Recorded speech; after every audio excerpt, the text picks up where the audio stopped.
Welcome back, Vault Dwellers. Naked Vault Dweller here. Before we get started, please take a moment to subscribe to the channel, as I'm always putting out fresh new content, and it really goes a long ways in helping this little channel grow. So, Nuclear Winter, a game mode I've avoided playing due to similar games of its kind. I won't mention any here, but you know which ones I'm talking about. After patch 19, an article was released from the perspective of Zax. Zax is the AI that runs the Nuclear Winter event. In the article, it's explained that simply participating and gaining Overseer XP, you can get some pretty cool cosmetic items.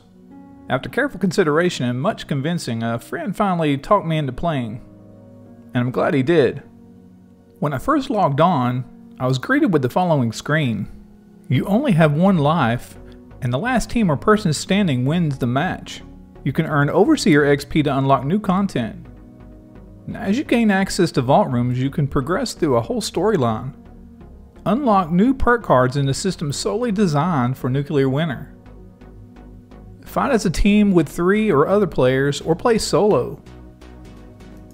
When I first logged into a server, I thought it would be sheer madness, and I would be attacked immediately, throw my hands up and quit.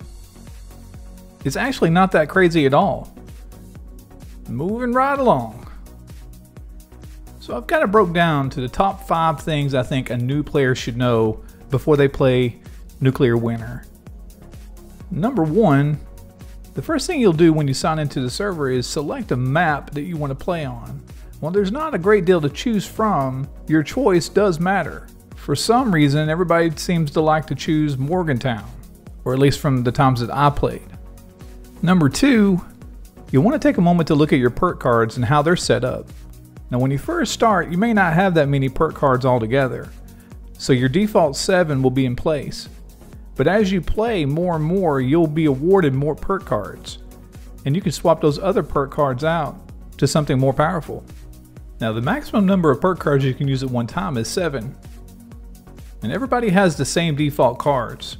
But as you progress and gain Overseer XP, you'll be awarded card packs where you'll be able to upgrade those cards. Now, we're not going to go into great detail about that today. That's a video all to itself. I just want you to look and see how easy it is to get going and get started in this game, and how it can kind of shed off some of the nuances that you may have experienced in other games similar to this one. Number 3, selecting the area that you want to be deployed into. And this is kind of voodoo-ish, so you have to bear with me. If you're playing solo, you're going to want to select an area that might not have as many people spawning into it, so you're not having to fight right as soon as you spawn into the game. You're also not fighting for resources as well, which makes it kind of easy to start creating a strategy of moving towards the eye. Or if you're playing on a team, you'll want to coordinate with your team members where exactly you're going to spawn into, and just hope that a whole bunch of other teams don't spawn in the same place. Number 4. When you spawn into a server, you'll want to move as quickly as possible to gather weapons and armor and other resources.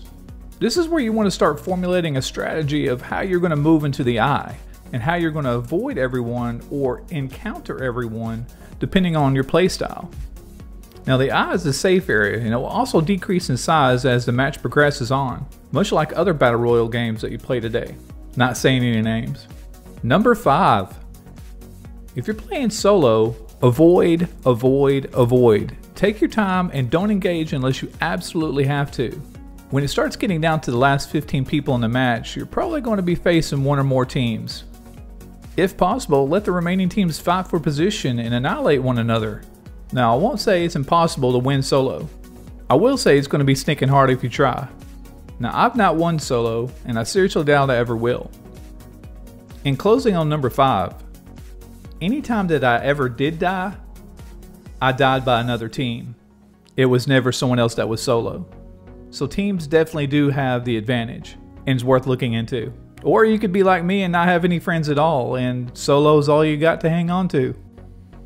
Now, here's some misconception I had about the game that I didn't know was present until I started playing. The first thing was, I didn't have to deal with taunting after I died, which was super great. I didn't have to listen to somebody berate me about how poor of a player I am. I already know that. The second thing is, I didn't have to worry about somebody coming over to my dead corpse and teabagging me. I absolutely detest that too. But quite literally, when you die, your body becomes a duffel bag. Therefore, there's no teabagging, unless you're teabagging a duffel bag, which is kind of weird. So I've totally been converted. I truly favor nuclear winter. It really breaks up the monotony of chasing down bullion every day and turning in legendary script. So during my limited and somewhat narrow adventure into nuclear winter, I didn't really see any exploits or cheating being done at any time. It doesn't mean that it wasn't present. It just means that either I was too focused on trying to stay alive or dying. So what's your suggestions on gameplay? I really want to hear from you. Are you a solo player or do you like to play on teams? Leave us a comment down below and let us know how you enjoy playing Nuclear Winter. And that's it, folks. This is the Naked Vault Dweller, and I make earwax candles. Check out my store on Etsy. We'll see you next time. Take care.